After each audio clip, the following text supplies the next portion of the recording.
Guys, അപ്പം നമ്മളിന്ന് വീട്ടിലേക്ക് ആവശ്യമുള്ള സാധനങ്ങൾ വാങ്ങാൻ വേണ്ടിയിട്ട് രാമചന്ദ്രനിലേക്ക് വന്നതാണ്. ഇത് ഉള്ളൂരിലെ രാമചന്ദ്രനാണ്. ഇവിടെ ഒരു മാങ്ങേൻ്റെ എന്തോ ഒരു സ്പെഷ്യൽ നടക്കുകയാണ്.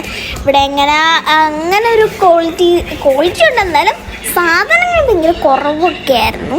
എന്നാലും നമ്മൾ അത്യാവശ്യം സാധനങ്ങളെല്ലാം വാങ്ങി. എന്നിട്ട് നമ്മൾ ഡ്രസ്സിൻ്റെ സ്ഥലത്തിലേക്ക് പോയി. അടുത്തതായിട്ട് നമ്മൾ പോയത് അട്ടംകുളങ്കരയിലുള്ള ഒരു രാമചന്ദ്രനിലാണ്. ഈ രാമചന്ദ്രൻ കണ്ടപ്പോൾ എനിക്ക് ലുലു മാൾ പോലെയാണ് തോന്നിയത്. നിങ്ങൾ ലുലു മാളിലൊന്നും പോകേണ്ട ആവശ്യമില്ല. ഇവിടെ തന്നെ ഒരു പുതിയ രാമചന്ദ്രൻ ലുലു മാളുണ്ട്.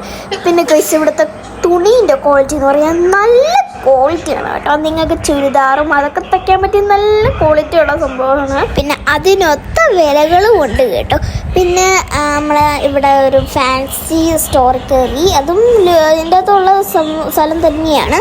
ഇവിടെ തോനും മാലകളും ഇയറിങ്സും അങ്ങനെ തോനെ ഉണ്ടായിരുന്നു കേട്ടോ. വളമൊക്കെ കണ്ട കിലിങ്ങണ വളയാണ്. ഇത് കണ്ടോ ഗൈസ്, കല്യാണത്തിലേക്ക് ഇടുന്ന കണക്കുണ്ടല്ലേ, പക്ഷേ സ്വർണ്ണമല്ല കേട്ടോ.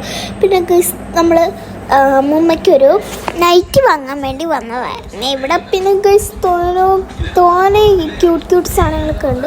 പിന്നെ ഇവിടെ ഫുഡ് കോർട്ടൊക്കെ ഉണ്ട് കേട്ടോ. പിന്നെ ഇവിടെ ഒരു ഹൈപ്പർ മാർക്കറ്റ് ഉണ്ടായിരുന്നു, അവിടെ കയറി. അപ്പോൾ ഇത്രയേ ഉള്ളൂ, ബൈ.